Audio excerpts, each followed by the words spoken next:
So for this part of the Effective Writing Principles lecture, we'll talk about the other factors that we should observe when writing.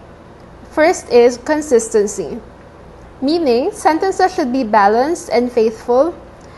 There are structures that need to be maintained or made more parallel with each other so that the reader's subconscious expectations will not be broken.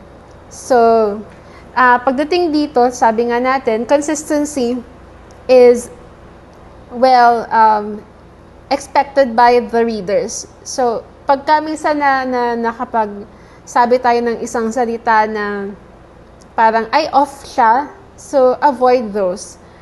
If nag-start ka with the active voice, maintain it. Or kung meron mang times na magiging passive na hindi maiwasan, that's okay. As long as you maintain what you have started. Same with like grammar, yan. And yung forms of the words you use. For example, sabi dito, one cannot think well, love well, sleep well, if one has not dined well. Hindi pwede yung next na sentence na one cannot think well, have love, fall asleep if dinner was bad. So parang may something off about that sentence na tingnan mo yung first sentence. It says, 'di ba, think well, love well, sleep well, tapos dined well. Parallel sila na action word or verb na active. Whereas yung next, iba't iba yung structures ng words. So you have to be careful with that. That is consistency. Awareness. So avoid the following when writing. Siyempre, plagiarism, hindi pwedeng kumopya ng hindi sa'yo unless you cited it correctly or yung gumamit ka ng words na hindi ikaw yung original, although they say there's nothing original in this world. Pero as much as possible, you cite appropriately if needed and if you use something na hindi nga sa'yo. Stereotyping. Baka may gender biases or baka meron kang mga different cultural biases na nailagay doon.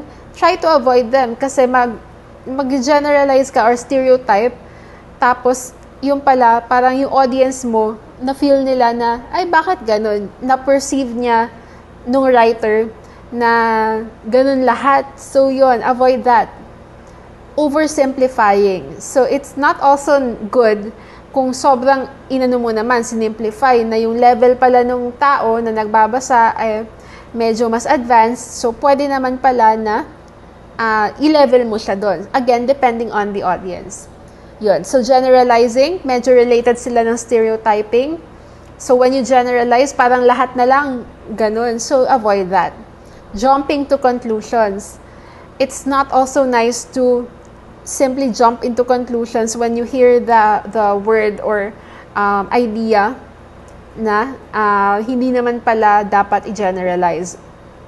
Faulty logic or circular arguments. So there are times na parang if this is X, then that must be Y, di ba? Parang you have to also be careful with yung mga logical conclusions na dinederive mo when you write. You also must avoid overusing pronouns and articles. Ayun. So, dapat may balance. Kung gumamit ka ngayon ng noun, later on, pronoun to replace the noun. Pero, paglagi na lang she, he, it. So, pwede ka rin mag-refer dun using a different word or use other words na appropriate, right? Yun.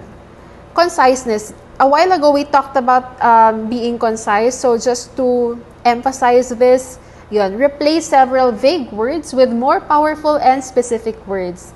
So, if you want to be more concise, you have to also practice conciseness through reading. And this is an example by Ernest Hemingway.